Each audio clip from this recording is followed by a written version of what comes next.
Dan baik, selamat sore Bapak Ibu semuanya. Langsung saja kita mulai, to the point saja. Saya orangnya cepat ceplos, jadi nggak usah bertele-tele.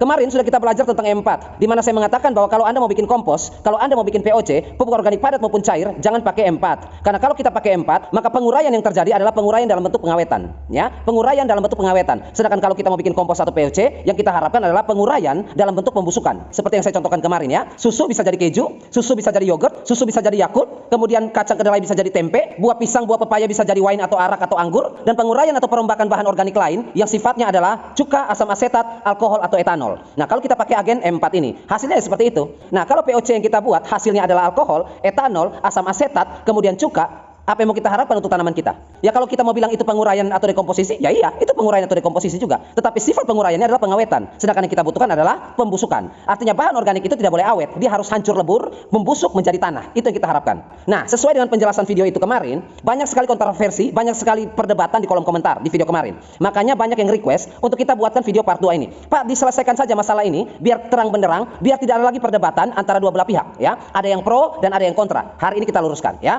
Jadi gini Bapak Ibu, saya kasih sampel, ya. Ini adalah POC fosfor. Bahan bakunya adalah batang pisang serta bonggol pisang.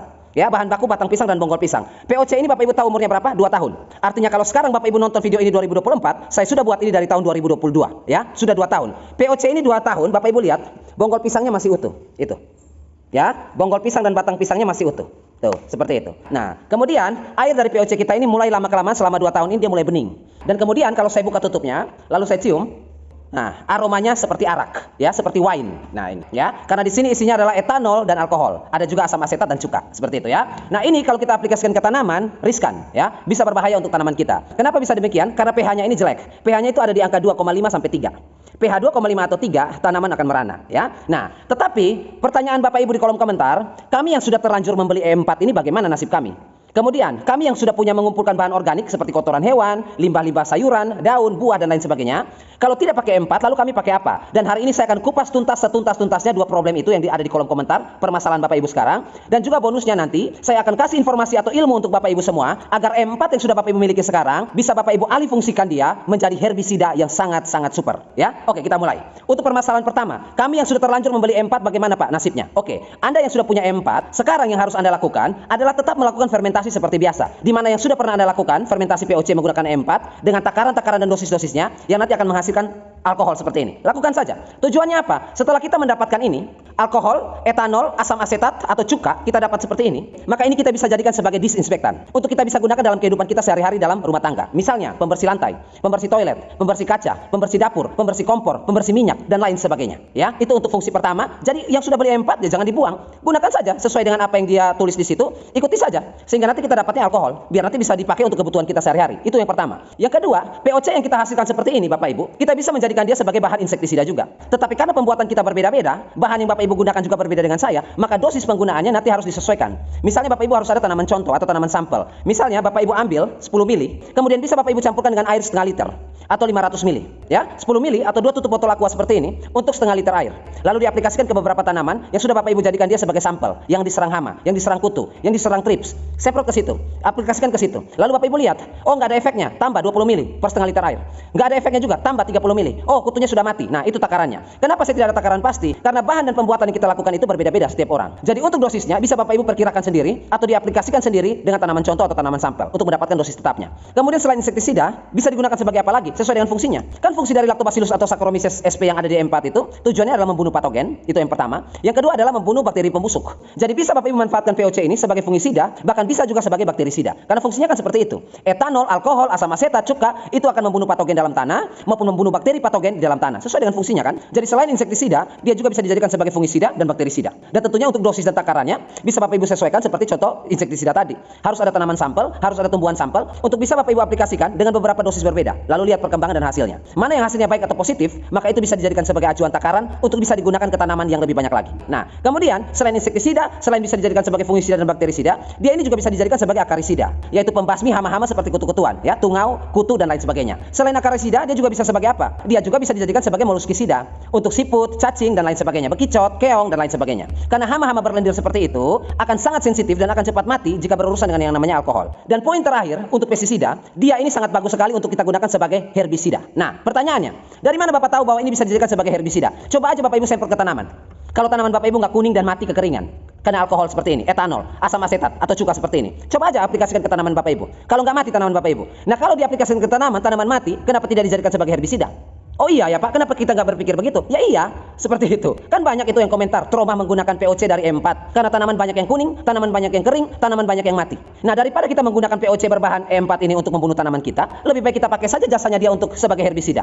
Murah, gampang dibuat, cepat aplikasinya, ya bisa kita jadikan herbisida. Daripada Bapak Ibu beli herbisida yang mahal, kemudian efek samping dari herbisida kimia itu dapat merusak tanah, merusak ekosistem, merusak segala-galanya, lebih baik kita fermentasi saja herbisida sendiri dari E4 itu. Nah, itu poin pertama untuk teman-teman yang pro kontra kemarin tentang E4 ini, ya. Mau kita apakan? Kalau memang hasilnya seperti ini yang sudah terlanjur beli mau diapakan? Nah, bisa dijadikan sebagai herbisida. Nah, kemudian Bapak Ibu akan bertanya, kalau kita mau jadikan sebagai herbisida atau membasmi gulma atau rumput, komposisi rumusannya itu seperti apa? Nah, kalau Bapak Ibu mau tahu rumusannya, saya akan kasih rumusan yang biasanya saya pakai untuk herbisida, ya. 1:1:1:5.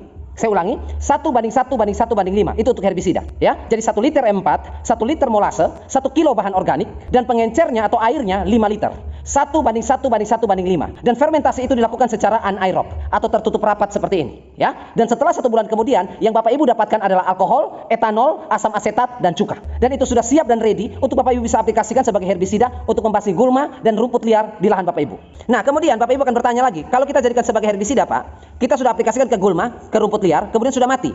Pertanyaan kami, apakah tanahnya asam? Kalau tanahnya asam gampang Bapak Ibu. Ya penting gulmanya mati dulu. Itu target kita, target operasi kita yaitu gulmanya mati dulu, rumputnya mati dulu, tanpa menggunakan bahan kimia beracun berbahaya. Yang penting mati dulu. Masalah pH asam itu gampang. Ya kalau pH-nya sudah asam, gulmanya udah mati, tinggal kita tabur abu bakaran kayu saja. Selesai. Iya kan? Tujuan Bapak Ibu untuk membunuh gulma sudah selesai. Gulmanya sudah bersih.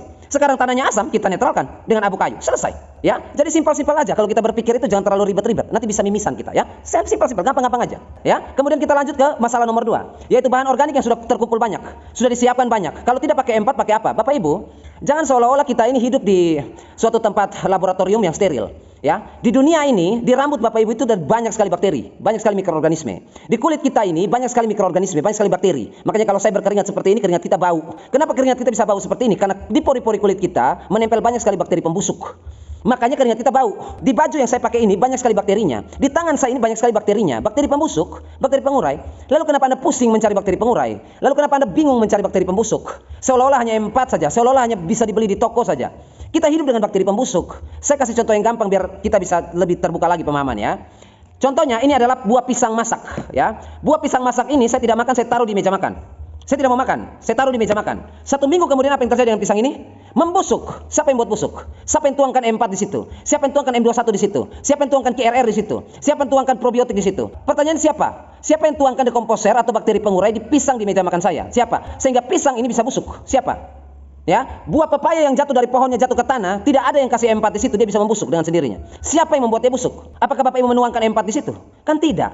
Kita hidup dengan bakteri pembusuk. Jadi buat apa kita pusingkan dengan bakteri pembusuk? Dedaunan yang jatuh di tanah menumpuk kemudian membusuk dengan sendirinya yang disebut humus. Tanpa Bapak Ibu menuangkan E4 ke situ. Terus kenapa mesti pusing? Kumpulkan saja bahan organiknya, lalu siram dengan air. Di air itu sendiri juga banyak bakteri pembusuknya.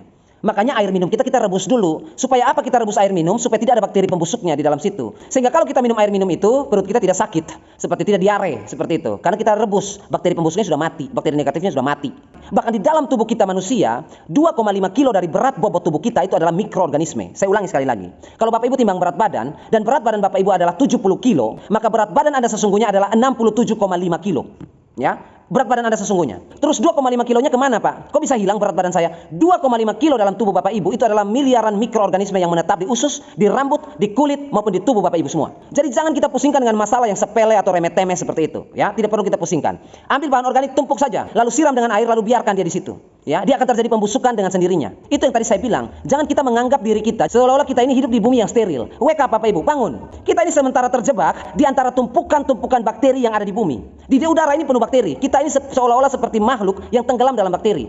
Tetapi karena dia mikroorganisme, melayang-layang di udara, kita tidak bisa lihat. Seolah-olah udara ini kosong. Padahal tanpa kita sadari, kita sekarang berada pada posisi tenggelam dalam bakteri. Bakteri ini seperti lautan dan kita tenggelam di dalam. Kita hidup dengan bakteri. Jadi tidak usah pusingkan itu, ya. Jadi poin inti dari penjelasan kita hari ini di part 2 untuk persoalan dan permasalahan yang ada di kolom komentar kemarin, maka menurut bijak saya untuk E4 ini kita bisa jadikan sebagai pestisida saja. Itu jauh lebih bagus, jauh lebih bermanfaat ketimbang kita jadikan dia sebagai dekomposer untuk mengurai kompos atau POC. Karena banyak kasus yang diinformasikan oleh teman-teman kita di kolom komentar, POC-nya sudah 1 tahun, POC-nya sudah 2 tahun, POC-nya sudah 6 bulan, sama sifatnya seperti POC saya yang sudah 2 tahun. Bapak Ibu untuk POC yang masih 6 bulan atau 8 bulan, Bapak Ibu mau tunggu sampai 2 tahun tetap seperti itu. Ini 2 tahun. Seperti itu. Dan ini adalah botol terakhir. Di mana botol-botol yang lain sudah saya gunakan sebagai disinfektan, ya. Jadi kurang lebih seperti itu saja untuk materi kita hari ini. Dan semoga pembelajaran hari ini dapat menambah referensi dan informasi untuk kita lebih banyak lagi. Terima kasih saya ucapkan untuk Bapak Ibu yang sudah meluangkan waktu berharga untuk kita belajar bersama. Dan akhir kata saya ucapkan, tetaplah Anda pada posisi akal sehat.